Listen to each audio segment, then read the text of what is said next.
Good evening and welcome to an all-new episode of SCNS Live. And Angela fell over. And knocking things over, I bro. tried. So we are at an absolute... I'm helping a lady up.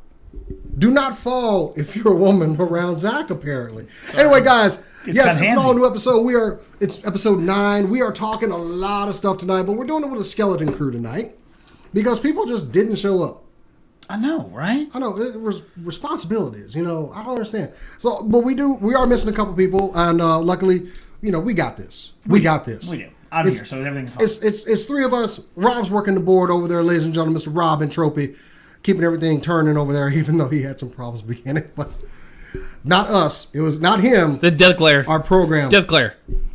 But of course, over here, we've got the Jackass BC who did show up. That's right. Of course I showed up because I'm the best there is. You know what I'm saying? Y'all know how to hit me up. Real Jackass BC. RealJackAssBC. What up? But because just the three of us would be just too much. You got to kind of cut it with something. We brought over Mr. Zack Marchand from the Dweeb Factory, the Mad Zack, joining us tonight. Thanks for coming over, man. I'm so excited to be here. Short notice, by the way. No, I'm good, dude. I love hanging out with you guys. And if you guys need to reach me, just send an owl. Or just ask your mom. You said we had to cut the episode to just y'all two. That's like cutting cocaine with heroin.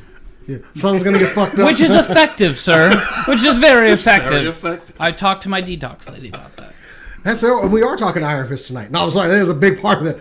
Heroin is such a big part of Iron Fist. It is. Isn't it the ironic that they showed that in the film with the heroin and the dragon? And I'm like, oh yeah, drugs, whatever. But yeah, it's a really big part of the film. I was really surprised. We've got some critiques of Iron Fist. I love drugs. There's going to be some discussions about that. Of course, BC's got some super cool nerd news, which we get into. But Rob and I got to see the Power Rangers movie last night. Shut up. I heard it sucked. I heard it was garbage. I heard everyone in it is terrible. Spoilers, it's an BC. Abomination. Spoilers. I heard Chips is going to make more money than Power Rangers. I can't even get through that one. You're confusing it with the last Triple X movie. That was a bad movie. It was so good, though. Did we like it? But we're going to let you know. And if you couldn't tell by the smile on my face, maybe so. But before we get into all that, let's talk about some super cool nerd news.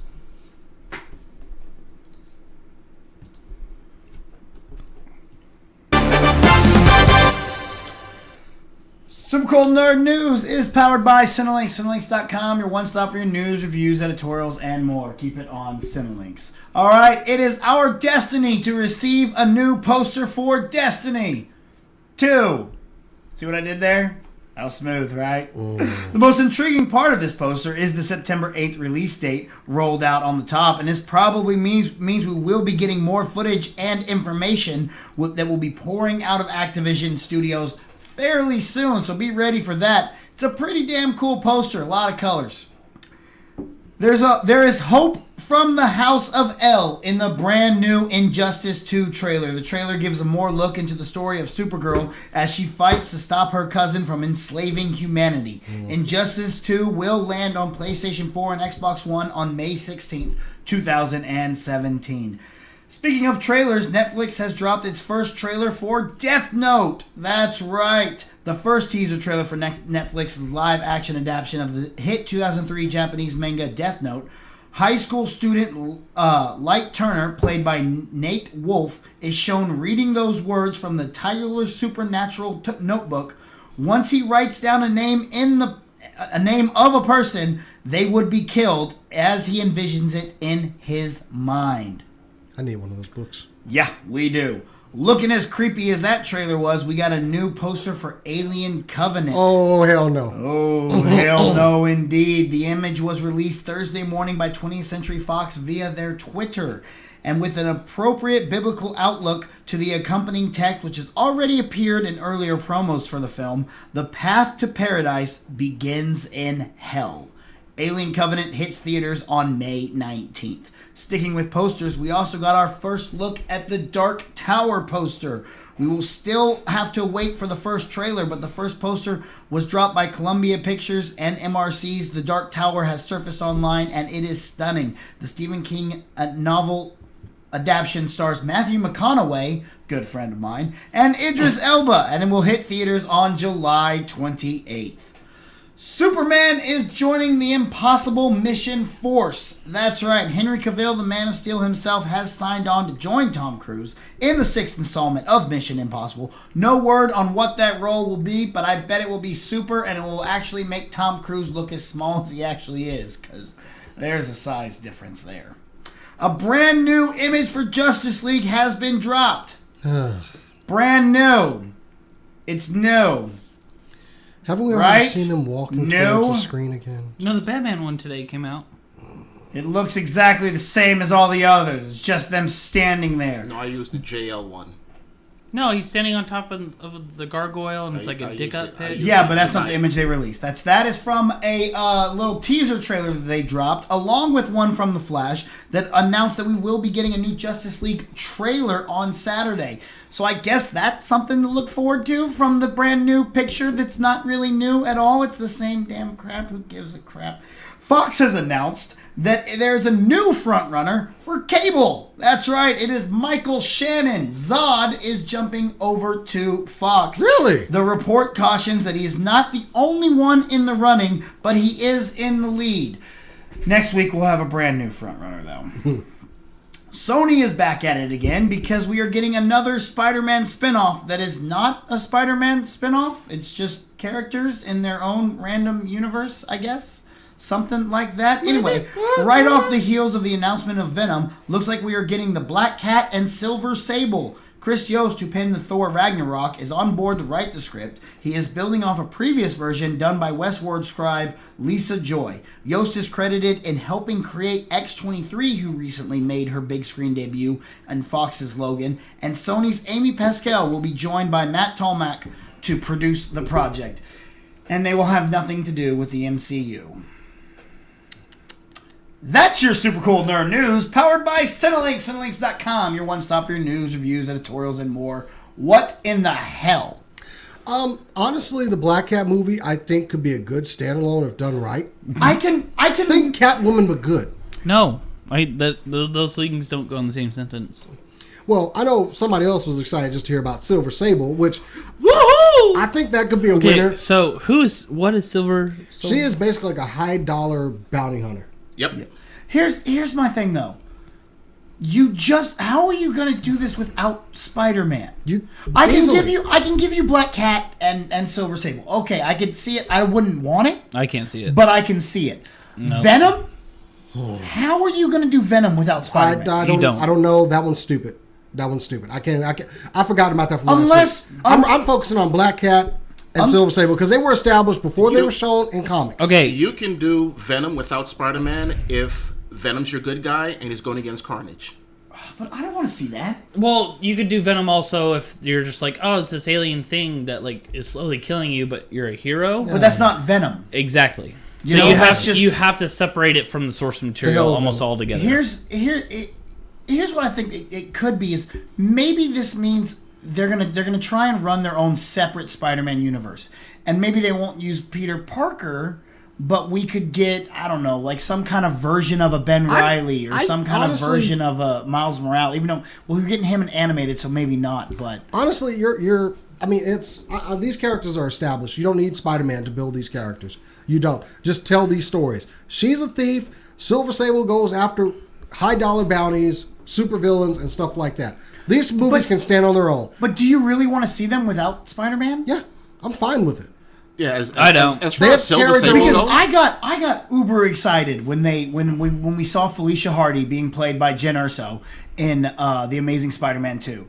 I was really excited to see her materialize into a Black Cat. Well, we're getting her now, so there. And so that's what I want to see. I want to see the back and forth between Spider-Man. Well, you're not going to get that right now. So there. I want to see him like. You're not going to get it. It's old 70s music, some candles and incense lit, and just like getting it on top of a rooftop. They can totally stand on their own. I mean, your concerns, you're just used to seeing these characters like they need to be dependent on Spider-Man. They don't. They are in the comics. See, exactly. Why not? Right here. Silver Sable is not dependent on Spider-Man. Yeah, Silver Sable's completely I get different. you. That's because I don't even know who Silver Sable was. But Devin, right here in the chat, but you do need Spidey to sell tickets. Without the Webbo, audiences won't care. Okay. Yes, some of us will say, okay, cool, we'll go see it. But the general movie-going audience won't give a crap. Oh, how much did you know about Guardians of the Galaxy before you watched it? We are different. We will go see it. I said personally, how much did you know about Guardians? I didn't know jack shit. Shut up. You're not getting my point, Jason. My point is the regular movie-going audience, not us who go and see absolutely everything. Now, Jason, don't go with the. I'm talking about the rule, not the exception. Jason, the rule. Can you agree though that with Guardians they turned a nothing property into something, but it was based on like it was the ninth film, really good Marvel. Ideas. Well, really good act. Like they honestly, like the and whole Marvel marketing, had a track record. A lot of the what marketing they up to it like killed it. Like. And a lot of what they based it on was they revamped the comic, and the comic became a success. And Sony does not have the track record that Marvel has. Marvel has a track record. I'll give you that. So I will go in. I don't care what Marvel does. I agree. You're going to do fine, Marvel. I'm going to go in and see it. Will the characters be mishandled? Probably, but you know that's my problem with it. Is why once you have Marvel's help, why aren't you just sticking this all in one universe? Why are you trying to separate it? That's my question. I'm sorry, just. Unless it's an independent film, Sony does not have. I don't care to see a Sony film ever. Ghostbusters. So I'm good. Well, we'll have to have nerd court over this and that's just my point. It's just it doesn't make sense to me. Market the movie properly. There you go. It probably won't happen, but hey, I agree. Such great insights. I agree. Property. It'll work. But I'm gonna see it. Fuck it. But Whiplash was a Sony film. Was that, there's other like small Sony films, but if it's a big dollar budget Sony film, I almost check out, and I almost don't even like care to see it. From the chat though. Hang on. What you mentioned before, BC, was that Spider-Man is basically tied up with Marvel.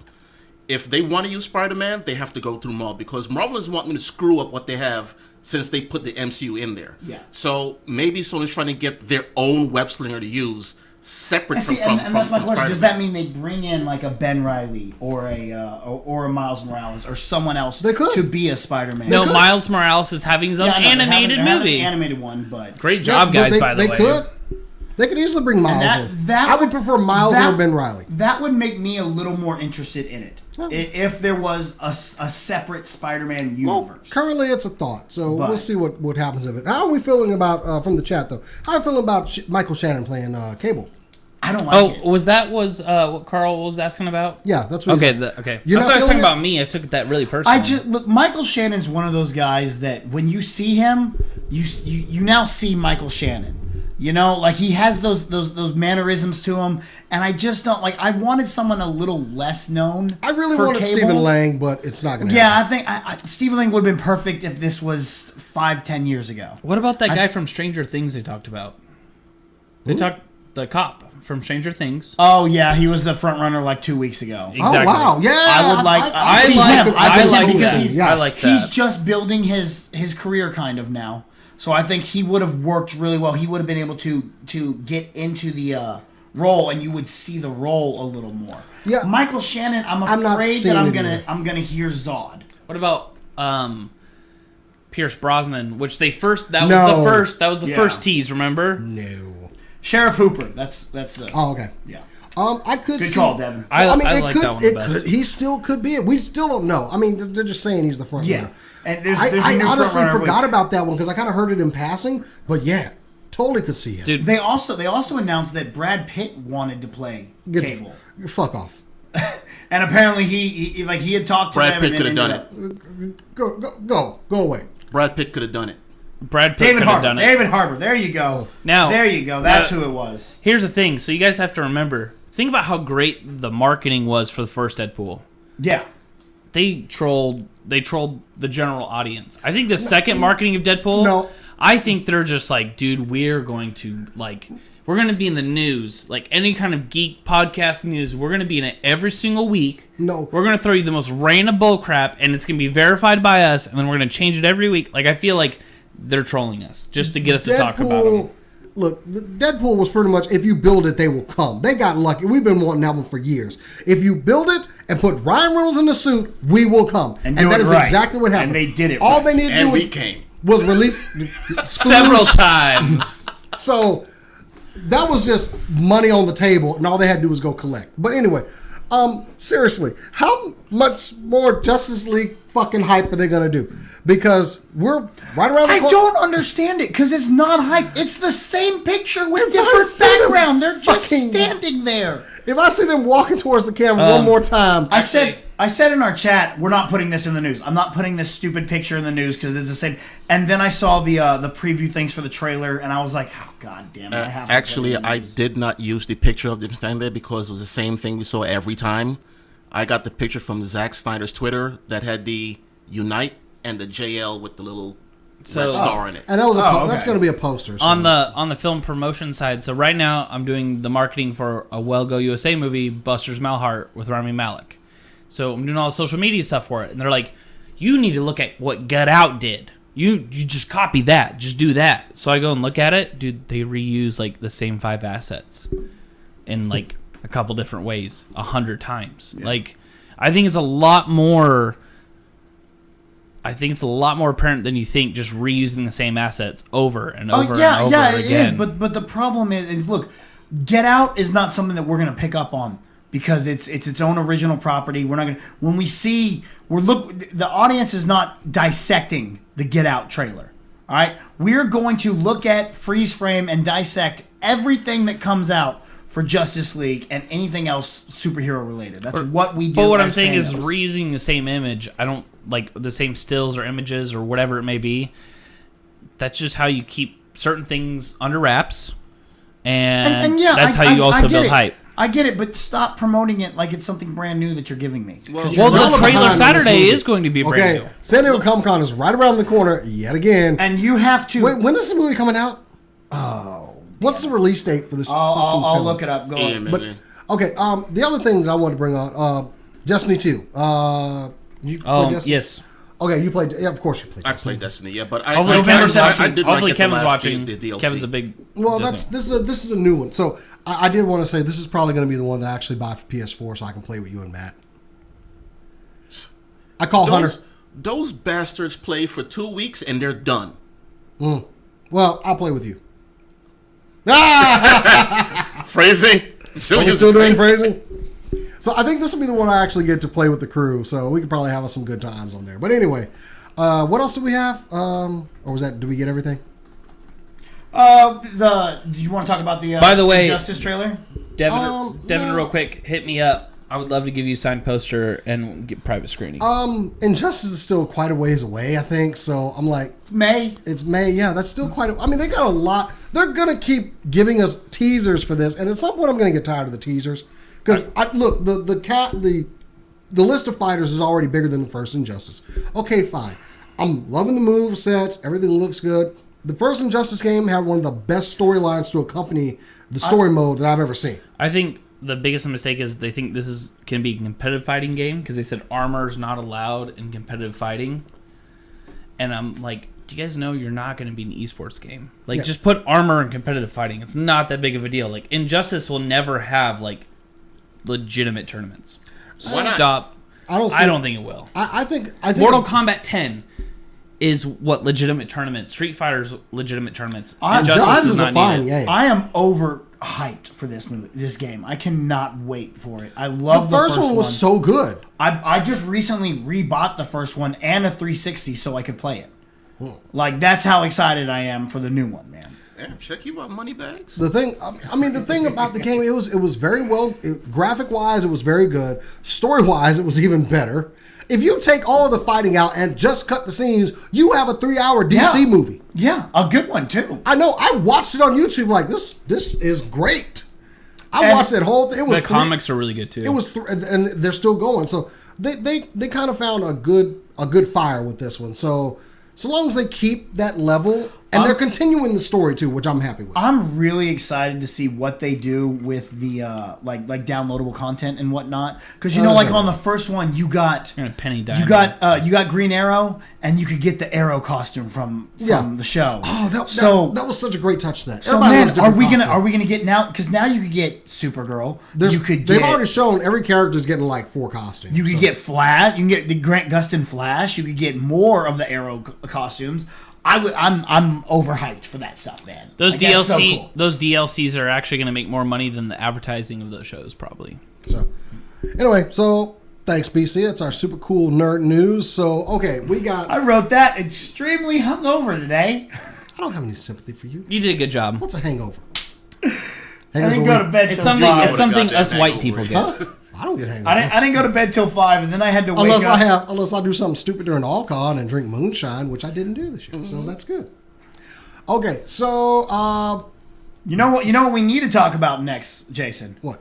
Is we need to talk about Loot Crate. Oh, really? Do we do that? We do, because Loot Crate's really awesome, man. It is a monthly subscription service that provides boxes of geek and gaming related merchandise. That's right, it is so cool. And right now, the roar in the distance is a call. Will you answer it? We are going primal and unleashing the beast in some of pop culture's most ferocious franchises. This savagely sweet collection has items from Overwatch, Wolverine, Jurassic World, and Predator, and as always, includes its monthly t-shirt and pin. Primal is March's Loot Crate theme. There's one thing I love is about Loot Crate is always the shirts. In fact, Matt wanted a shirt out of Loot Gaming for last month because it was a lovely Link from the Breath of the Wild Zelda game. Look, maybe Matt should show up and get it. Is that not beautiful? Because that actually looks like I could wear that. He's not here, so maybe I could have. I don't even like gaming. I will say this month's Loot Crate was a Winston Overwatch shirt.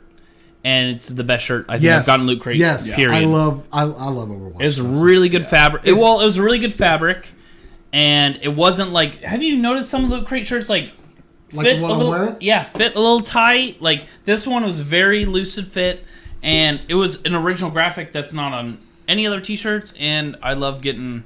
I love not having to go out and buy shirts. Yeah, it's nice. And anyway, you right now can get a discount on your Loot Crate just by going to lootcrate.com/SCNS Live. Put in the promo code SCNS Live at checkout, and you'll get a discount on your first box of loot. If you want to see all the other great things of loot that we get, go check out all of our unboxing videos on SCNS on the YouTube channel. You're already halfway there.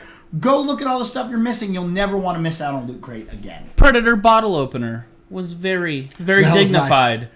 It was shiny. This guy said dignified. I still have this very dignified. Oh, dude, I'd bring it to the fanciest party in Turtle Creek. I still have the claptrap one. Of all the parties.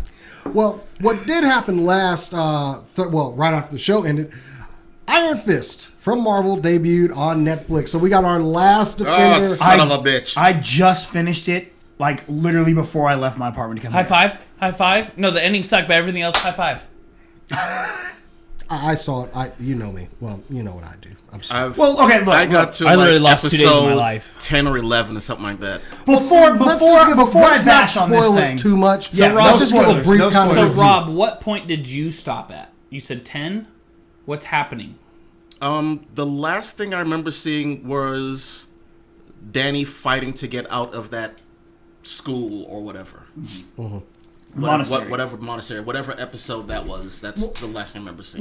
That was an episode. Jesus, I maybe binge watched this way too fast. Before I completely hate on this thing, there are things that I really liked about it. Mm-hmm. I know, Jason, one of your negatives I actually really enjoyed. Ward Meacham and Harold Meacham, their character arcs I thought were really good because there were times I'm like, I fucking hate this guy. Okay, I'm on his side. No, I hate this guy. Well, you paired it up with the dad, which the dad was good. Our Biss is with Ward. And no, but Ward too, because I started out thinking Ward's going to be the villain. And then there's times I'm like, well, I kind of agree with Ward. And then there's times that I kind of don't. You shouldn't be I'm back with and Ward. forth. And the same thing with Harold. I was kind of agreeing with him, and I'm like, okay, well maybe he is the bad guy, maybe he's not, and he just identifies don't really with know. the psychotic heroin addict. Well, the opioid addict. I'm sorry. Exactly. Opiate. The other character arc I really liked was Colleen Wing. Yes. She is incredible, and Jessica Henwick, is that her name? Yes. Henwick, yeah. Henwick, I'm in love with her now. She's dude. LA stalks her. Wow. I honestly, I do like Finn Jones's what he's trying to do with the Danny Rand character, and I like the overall story of him coming back. They're staying very true to everything, but the series feels cheap. Yeah. See, my problem. What do you mean by define cheap for me because I almost feel it, but I don't. And I can't put my this will be finger a bit of a spoiler thing, but it seems like we're getting the fist very seldomly for one. Also, we are not getting the origin. Can we not pay for a dragon? Can I get a dragon and watch him plunge his fist into the heart? And here's the look. I think Finn Jones was serviceable. I thought he was okay in the role, given what he was given to work with. I don't think the script was very well. I think there was problems in I have an answer for that. and he wasn't able to work real well with it. As well as that's a big problem because we never see Kung Lung. So they talk so much about it. There's so much of that. And I just don't care because I never got to see it. The reason for this is, Chase, I'm sorry. Real quick. They had 9 writing teams try to write the first 5 episodes because they're like, how do we do magic? How do we talk about Kung Lung? Oh my gosh. Like Alpha 5, they freaked out and they seriously didn't. Like the executives were freaking out about how do we take this. They looked at Danny Rand as this extreme character and how do we integrate him in something so grounded like Luke Cage, Daredevil, Jessica Jones. So then ensues a lot of the issues that I have with the show and everyone else has with the show where they don't show that. My issue is we have Danny's story and then we have the Meachums, which I didn't not want them there. That's not what I'm saying. It's just that we have him battling them and then they have their own storylines going. She has something going on. The son has something going on. The dad has something going on. And a lot of this, it's like they're encompassing about 60% of this story, and Danny's not in enough of it. In boardrooms. That is what I get what they're talking about. Why couldn't we have focused more on Danny's character and the Kung Fu? Show Kunlun. Show him fighting. Show that. Because it honestly looked like Danny was just like, fuck this corporate shit. I got other things to do. Yeah, and it made no sense. There wasn't that real conflict. I mean, that is a thing with the Danny Rand character in the comics. He balances both lives. How is there not a Stark reference? Like, come on. They did make a reference to the supers and people that did that. But I'm saying, like, specifically as a Rand corporation, because they do very specific. The incident, the incredible guy. We're supposed to be probably the 2 biggest corporations in New York. They should have had something where that's what I'm saying. Stark beat us out on something or whatever. And that's it. I would have been fine with that. Yeah, I know. I want a little bit more of that. You don't get much of it. And my big thing, as a guy who's had a scrap or 2, done stunt fighting and choreographed fighting, the choreographed fighting is very weak. Was it very staged? Not only that was my problem with that was my problem. Like, it's so choreographed that you can see them counting in their head their step, swing, duck, move, spin. I like Colleen, but she's very slow.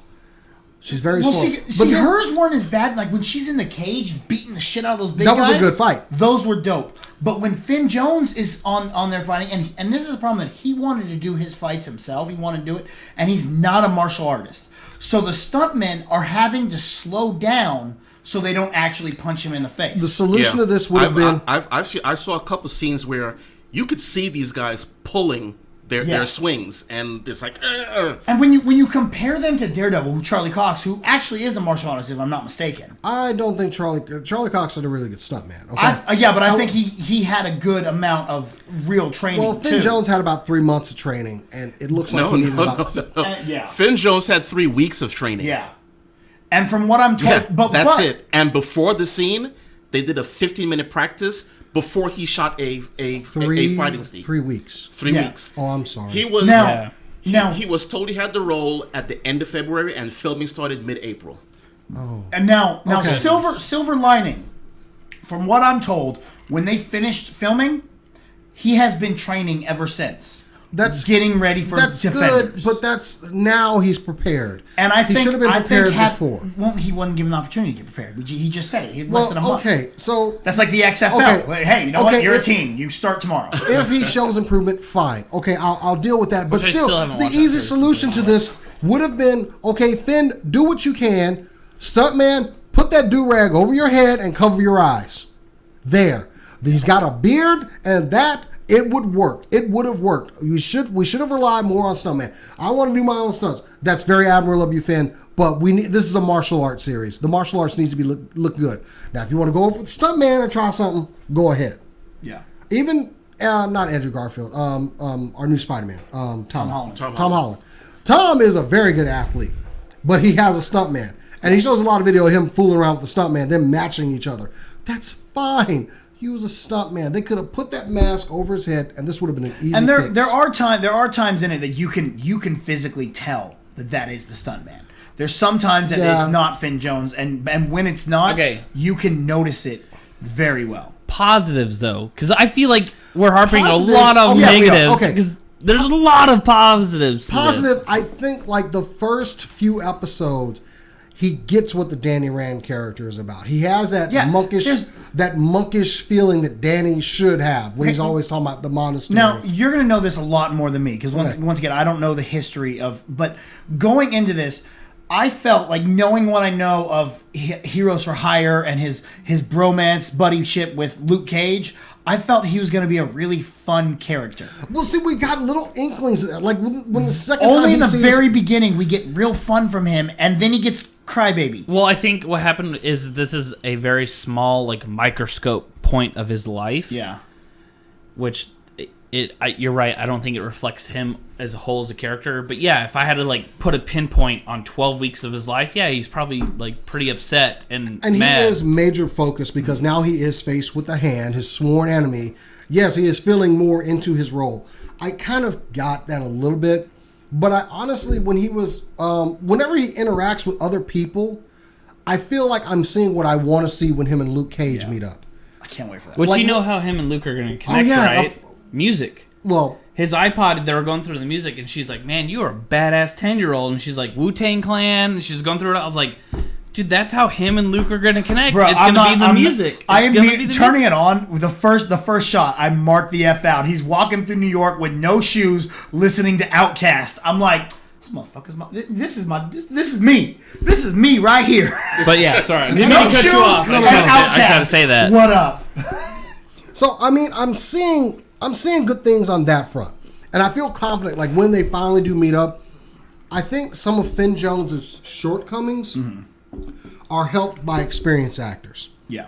The scenes with him and Carrie-Anne Moss, they're really good. I like the Madame Gao. Madame Gao is incredible. She's I forget her name. We got so much of her. Yes. Exactly. He does well when he has a strong character to play off of or another strong actor. And I think once we do see Defenders, we are going to be happy with his character then. Now, my question is, this is what I felt. Because we saw so much Madame Gao, which she was like, even Meacham was like the lady behind the curtain. The fact that she was so in front of Danny Rand, does that tell us as a character how important Danny Rand is to the overall universe? Because I felt like that's what it was. Well, he's important to the Hand. And who are going to be our villains in Defenders? Yeah. How does also I'll get to the main villain. There's some nice setups in there as well for what we're going to be getting into with Defenders. And I honestly think I'm going to make this call. I have nothing to base this off of. But Sigourney Weaver is Danny's mom. Oh. I like that idea. Well, no, they already showed her mom in the flashback. But she can get older. I don't think the mom whitewashing. Is Everyone needs to stop whitewashing shit. No. Bear with me here. Bear with me here. Stop it. Danny's mom flew out of the plane, right? Yeah. She should be dead and gone somewhere, right? What does the Hand typically like to do with people that they find valuable? Did they show her with the veins? And they didn't show her. They only showed the pilots and the dad, didn't they? That's right. Ooh, this is why I hang out Jason, man. She ain't got to have this thing going. And then I see something going on with Danny's mom because we don't know who Sigourney Weaver is yet. Because when she brought up Danny's mom, I was like, oh damn, she was working with his mom, not his dad, and I was like, wow, I just started thinking. But I'm going to go ahead and go there. I'm going to make a prediction. It's a prediction. I have nothing to base this off of. Okay, here's another one of my issues. When and it sounds like I'm crap. I did enjoy it enough. I liked it. I might watch it again. Knock down Space World. But there's a scene, minor, not real spoilers, minor. But there's a scene where they're going to go to China. And Claire is like, well, I'm going to go with you. Why are you what? Yeah. Why are you this is what I'm going, no. Bitch, I understand. Don't call Luke Cage. He's in jail right now. That's cool. Don't call Jessica Jones. She's drunk right now. That's cool. called Daredevil. She did mention earlier in the series because we complained about that last night. Look back.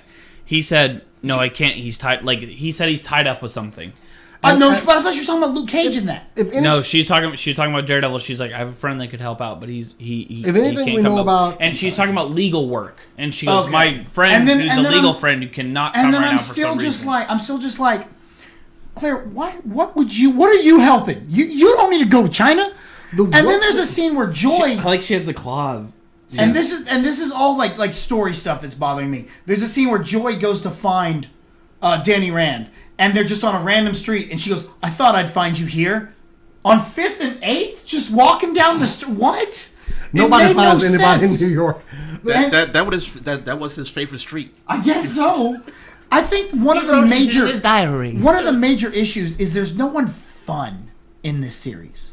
You know, there's just. Like you look at Danny was at points. I felt like when he's talking about at the beginning. We needed more fun, Danny. At the beginning, and Claire was. Claire was actually kind of fun because you know her from I'm all so the pissed. other. Claire needs to stop saying. I said this in the car. Stop saying "Sweet Christmas." You said it one too many times. I loved it. No, it ain't your phrase. I loved Stop it. saying it. I loved it. But look, Luke Cage had a lot of fun elements to it. Luke Cage was a fun character. But dude, that last Jessica half, Jones that is last real half fell snarky. apart. Yeah, I know. But Jessica Jones, she's real snarky, and she has all these quips. And David Tennant had all these quips. And Foggy in Daredevil is always real peppy and quippy and whatnot. So you have that fun character. Fog is one of the best parts of Daredevil. Iron Fist did not have that character. I felt like it got more fun. Like I felt like you had a character named Joy, and she had no emotion. No. His friend, that becomes the purple Iron Fist thing. I can't remember his name. You know who I'm talking about? That's towards the end, which I love that guy, how he was introduced, by the way, with the little foil ninja stars. Yes. So like him. So when they brought his friend back from I didn't see that coming either. No, didn't see it coming either, and it was great because then he's like, "Oh my gosh, this is someone who I relate to. This is someone who's like my friend who I'm not." Because when he gets in New York, he's like, "Dude, when I came to New York, I'm like fighting for my life." Yeah. So his best friend comes, and it's like great, and I felt like that was a lot more of the Danny Rand. Yeah. So, all in all, I enjoyed it. I liked it. I think it is the weakest. Agreed. Agreed. We have there was a real pedestal to rise to on this, and it didn't get there. Nothing has beaten Daredevil season 1 yet. But honestly, like I said, I think Daredevil season 2 beats season 1. I only liked the first half. I mean, I liked the second half, but I thought the first half was so much better than the second half. No, I said everyone in chat, I said, say something. I said, we'd love to be able to chat with you. Carl's always there. Carl says something, and I was like, thank you. All right, here's what I want to ask y'all. Okay. Rank the series in what order you think they're best as far as number one, number two, Zach's number ready three, to go. Go ahead, Zach. Daredevil, Jessica Jones, Iron Fist, Luke Cage. Really? Yeah. Luke Cage is last? Dude, that second half, no. Luke Cage. I can give you that. All right. But that. No, Luke Cage. I'll go Daredevil 1, Daredevil 2, and if I could split it up, I'd go Daredevil Part 1 or Daredevil Season 2 Part 1. And then Luke Cage Part 1. Yeah, no, you can't split it up. So I'd still go Daredevil, Luke Cage, Jessica Jones, Iron Fist. See, that's the whole reason why Luke Cage drops there. I'll give you. Dude. Diamondback was a piece of shit. But I'll tell you, the first half of the season, without Diamondback... incredible. I would argue that it's just as good as Daredevil Season 1. Yeah, exactly. But, dude, that Diamondback, that guy who ever played Diamondback was... I feel like it's going to... He was awkwardly brought in. I'll give you that. I like the other villains more than I liked him. Not even Iron him. Fist is definitely my lowest series. Juice from Sons of Anarchy and his sister, like that whole thing is like his sister was raped. I'm just like, come on. Yeah, the whole storyline is not Luke Cage. But honestly, I will rank Iron Fist as my lowest, okay? I'm going to go ahead and say that. However, after having all 4 of these heroes and knowing their personalities now, I think Defenders is going to be great. Yes. Because, like I said, Ben Jones is better playing off stronger actors, and you can't get a much stronger a much stronger crew than what we've got with the other Marvel series. And you got one set of writers on Defenders. All right, you don't have a team redoing everything every 2 weeks. I think Defenders is going to be I think my top of the list will be bumped off by Defenders. At least I want it to be. I feel like Defenders is actually, I more anticipated for that than most movies. Yeah. So your list is... My list is going to be Daredevil 2, 1, Jessica Jones, Luke Cage, and then Iron Fist. Huh, okay. And honestly, it's a hard choice between Luke Cage and Jessica Jones. I'm saying Jessica Jones because they went there as far as some of the other elements of that story. Some of the worst elements of Jessica Jones's life, they went there, they took that risk, and it paid off for them. Literally, you take Luke Cage was safe to me. That one for me, it goes Daredevil, Luke Cage, Jessica Jones, and then Iron Fist.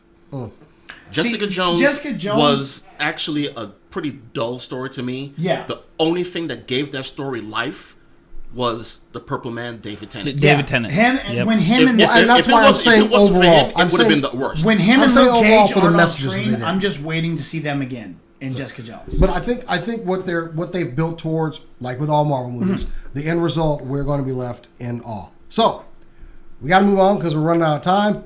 But we saw, Rob and I, not you two. We're about to go see it. Also, we interviewed the Power Rangers. I want to go check that video out on SCNS Live, youtube.com/SCNS Live. But we got to see Mighty Morphin Power Rangers, the movie, or it's just Power Rangers. Power Rangers. Power Rangers. And I'm going to tell you right now, as a longtime Super Sentai Power Rangers fan, it's my jam. I love this movie.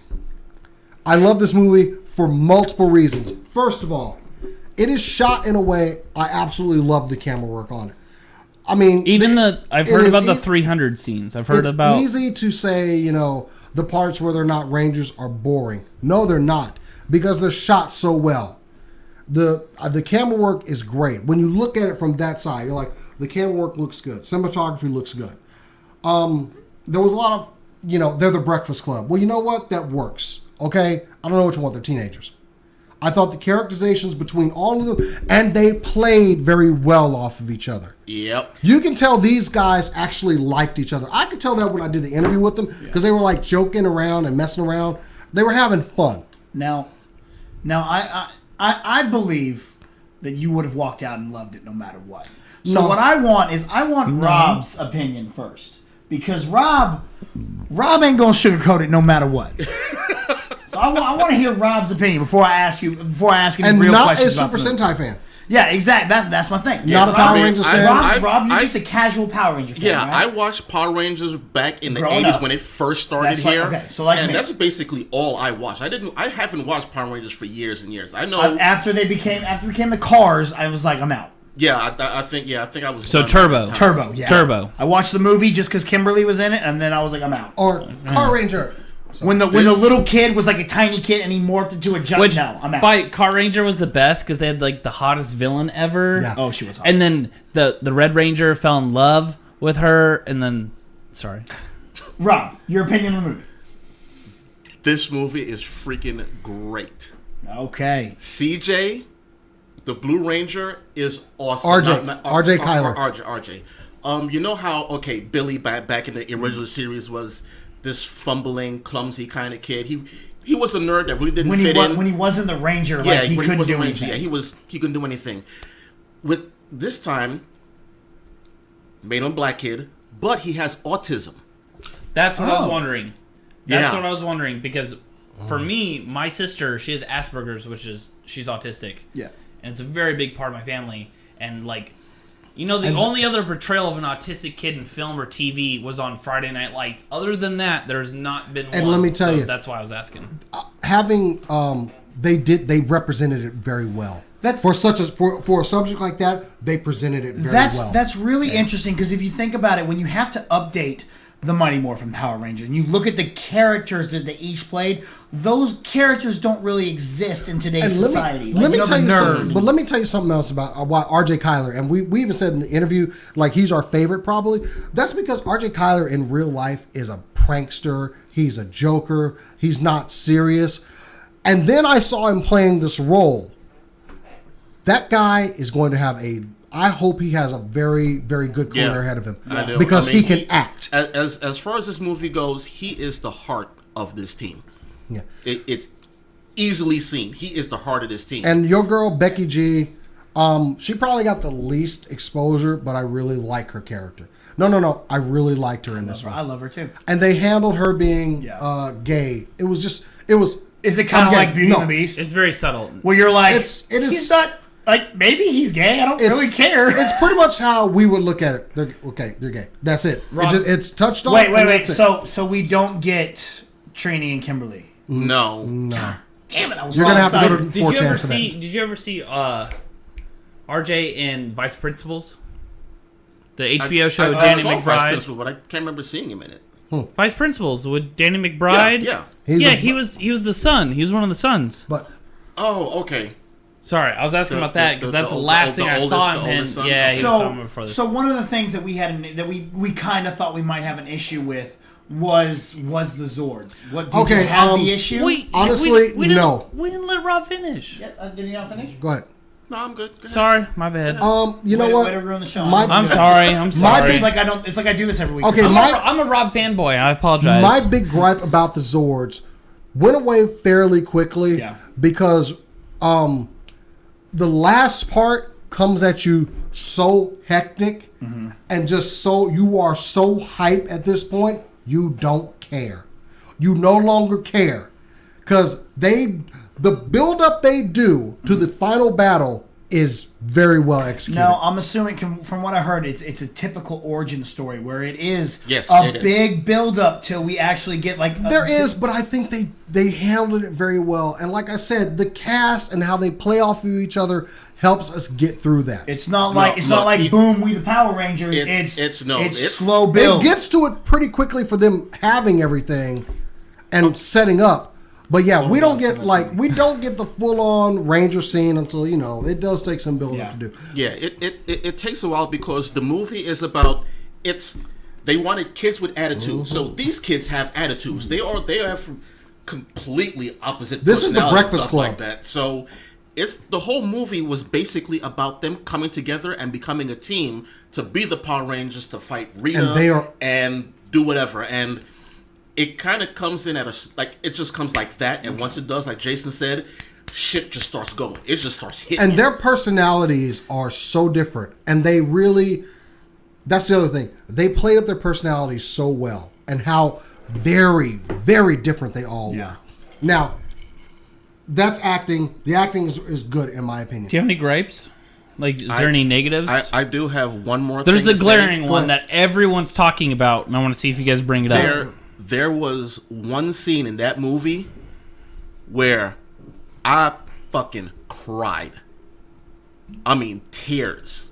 Not just like one tear. Tears of laughter or tears No. We're talking Star Wars is back on screen. We're talking about a strong scene. I'm crying tonight. BC, you know me. I'm a crier. I'm a crier too, man. Dude, we're crying tonight. Some serious emotional shit, man. Overall, though, special effects wise, I mean, this thing was like Power Rangers on steroids. Okay. There's the cheese factor in there. There is the cheese factor, and also the Megazord dance that you all shut up. It's not bad. It works. Good. Okay, we're good. All right, that's what I was hoping to hear. As far as the special effects, Goldar. fighting. I think what you're talking about is Goldar, isn't it? No, that's not. I know what he's talking about. But anyway, go ahead, Zach. He's talking about. I want to hear what's your gripe, Zach. Let me guess. The gripe that I've heard about. Let me guess what it is. Is that finish my sentence? She's mailing it. Rita's mailing it in. Well, here's the thing. Or she tries to be so there's starkness the. I've heard that she's over the top, but still, it's like she was mailing it in. But here's the thing: is that the actors are so good. The main actors are so good, and it's grounded, and it has like a great character development. Like they're in this one universe. Then Elizabeth Banks is like, well, I'm just doing a North American adaptation of this, and she seems like they're not even in the same movie, and she ruins the whole thing. I can explain that fairly quickly. Honestly, didn't care. I can explain her that. Character, I knew she was a villain to further along the story, but I was more interested in the kids. I'll explain it really quick. There's a degree of insanity with that character. Yeah, is why it's like that. Is it being in a trash can for 10,000 years? There's a bit of. And now I'm rising up to conquer Earth. Actually, it's worse. Anyway, that part's a little disturbing. You'll see what I'm talking about. But there's a degree of insanity with this character, and that's why it seems like that with the Elizabeth thing, which works. It works because you feel she crazy. She is, and she is crazy. Why do you feel people are saying that, though? Because I feel like I'll probably be like you and understand it. Well, I mean, Rita because, okay, we're going to do that comparison to the television show. Was Rita exactly saying... She said they're probably saying it because she has some kind of Nick Cage moments. Okay, I like that. But when you find out everything that's happened to her, it makes sense that, yeah, she's a little awful damn rocker. Got it. I like that. Okay, thank you. All right, now here's my question. Go ahead. Is it going to make the money? Is it going to hit This number is one? This is going to make the money. But here's my question. Because it's got to take down Beauty and the Beast. What about Krispy Kreme donuts? Can it do it? I heard Krispy Kreme donuts is an essential character to the film. Yes, it is. Like, I feel like Black Ranger, Yellow Ranger, Krispy Kreme, and then the other ones. Those donuts were delicious. Thank you for sending those donuts. No, I'm not. I think Beauty and the Beast is going to get knocked off this weekend. I think it is because as of right now, tracking is still saying that Beauty and the Beast is gonna repeat. Which, do you have a favorite in this? Because I really loved Beauty and the Beast. I'm not sure if I have a favorite. I haven't seen Power Rangers, so I can't tell you that yet. But I'm hoping I want to see Beauty and the Beast again. I'm like, I want to see Power Power Rangers. I want to see Life, and I want to see Chip. No, I'm not seeing Chips. I'm going to see Beauty and the Beast. I am going to see. Lucky I have children because I'm going to see Power Rangers again this weekend. Yeah, I'm seeing it tonight and Friday. Any other questions or whatever? Because I'll give an overall score after we're done with this. So. I've seen Beauty and the Beast twice. I'm going to go see Power Rangers tomorrow night. But I will say, you guys have never talked about Legion on this show. Has anyone ever seen Legion? I haven't seen it. No. I just haven't had a chance. It's one of the greatest things ever on television. Maybe I'll get caught up on it. It's so great, and yeah, Dan Stevens, Evermore.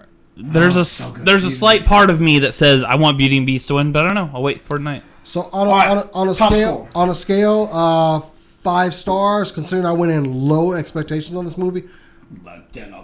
I'm gonna go ahead and give it a 4. A 4? Okay. All right. Okay. What about you, Rob? I'm close to a 4. I'm gonna give it a 3.8. Oh, all right. That's some high scores. I think it's really worth. I mean, it's not gonna win any Oscars. No, it's not gonna get. No, it's not gonna get some stupid Oscar award for like best makeup, like some fucking movies out there. Academy Award winning Suicide Squad. Overall, it's an enjoyable movie that I think you could rewatch no problem. Do you think is it a franchise builder? Yes, absolutely. So yes. you think we're gonna do good enough that we can keep this going? Absolutely. Once the movie after credits stay. Oh yeah. Is it mid credits or end? So there's nothing at the very end. Unless there's something at the end. We only saw the press screen. We saw a screen with press screen, so we didn't see anything at the end. Yeah. All right. Well. So overall, I think it's an enjoyable movie. Please go see it. Well, Zach and I will both be seeing it as soon as we leave here. I'll be looking in the chat. Be watching on the chat. Y'all can watch on Twitter. You can find me at RealJackSBC, RealJackSBC. That's right. They will be streaming the movie live for you tonight. Oh, yes, we will with my phones inside of. No, Jesus Christ, no. In Alamo Draft House, where they will Nazi you out. They'll actually kill you. They will kill you. Oh my God. This is the world's greatest thing. Anyway. As well, don't forget to follow SCNS on Twitter at SCNS Live, as well as our Facebook page and Instagram. Go check it all out. We will be back next Thursday, hopefully with more members of the show. But yeah, go see Power Rangers. I will have a review on Cinelinks.com in the morning because the embargo will be over. I might even They embargoed it until opening day? Which they really didn't have to. No, why? Well, what about the non-spoiler reviews are out? There's already reviews out. There's already reviews out. There's no way there's an embargo. They're ignoring it then. Well, maybe I was wrong. I need to get my review out. But anyway, Zordon was great, Carl. I'll make a video and I'll post something up. So, okay, overall, yeah, I'll get that out there. Anyway, make sure you catch us next week. We'll be back here Thursday, 8 p.m. Are you guys doing Nerd Interference this weekend? Good question. I have no idea. We'll talk. I would love to see a Nerd Interference return on Saturdays. And next week, I promise on the channel, there will be toy reviews. I've been shooting. I've got some new gear. It's going to be great. Toy reviews are coming back. I'm sorry they've been gone. And we're doing the Guardians of the Galaxy Marvel Legends line to start it off with. And the Dazzler. Oh, Carl asked a question about how was Zordon. Zordon was kind of an asshole. Oh, Zordon and that's all I'm going to say about that. Zordon's great, actually. Yeah, he's great, but he's an asshole. Go check out the movie. Anyway, Zach, where can they find you guys? Please find me on Instagram at the Mad Zach. I'm dyslexic, so you spell it THAMADZAK. I still don't see how that's just that's just ghetto. T-H-A. That's just bad spelling. That's not dyslexic, bro. No, I'm trying to get people to feel sorry for me. I know what I want to talk about, that aliens poster, but we'll get back to that. Follow Matt at it looked like the Infinity Wall and Nerd Interference at NI Sportscast. And you can follow me on Instagram, Twitter at Jason the Axe. Make sure you go over there. Oh, our shirts and stuff are on sale, by the way. Use the Shop Now button on our Facebook page and get you a fine shirt, which I wish I was wearing one. Get the SCNS shirt. Get all the different Cinelink shirts. We got all kinds of gear. Things. So they are on sale. Take advantage of that. But anyway, other than that, we are done for the day. Thanks, Rob, for working the board. Chris, we hope you get better soon, buddy. And I guess there's only one thing else to say. There is only one thing to say. Keep on nerding. Booyah.